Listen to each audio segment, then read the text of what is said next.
estiver pensando em desistir, siga avante até o fim.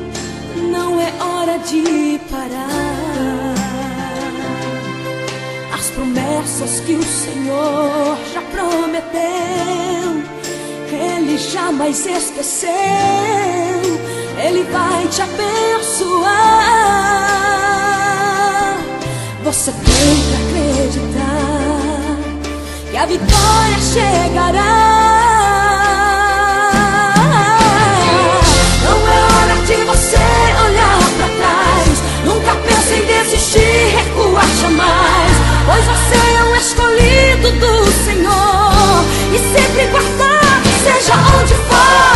Já é hora de você acreditar, levantar sua cabeça e caminhar, pois contigo está um grande Jeová. Ele vai abrindo portas pra você passar. Se o problema está grande, Deus é bem maior. Ele sempre está contigo, não te deixa só. Se acaso o inimigo vier te afrontar, Deus dá ordem aos seus anjos para te guardar. Nada fica em sua frente, você pode crer, pois você é um escolhido, ungido com poder. Se o valente no caminho vier te deter, você tem nas mãos a pedra que te faz nascer.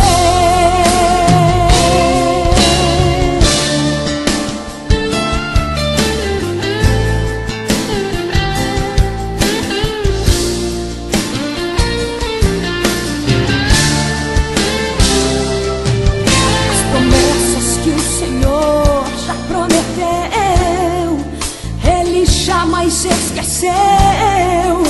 Ele vai te abençoar.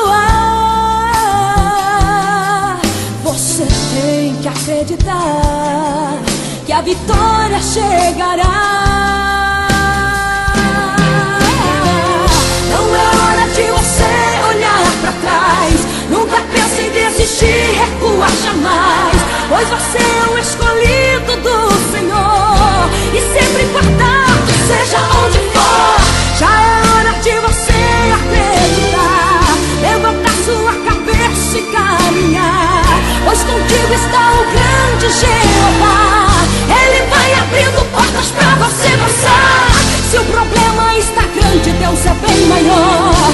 Ele sempre está contigo, não te deixa só. Se acaso o inimigo vier te afrontar, Deus dá ordem aos seus anjos para te guardar. Nada fica em sua frente, você pode crer, pois você é um escolhido, ungido com poder. Se o valente no caminho vier te deter, você tem nas mãos a pedra que te faz vencer. Gire essa pedra com fé, pois contigo Deus é.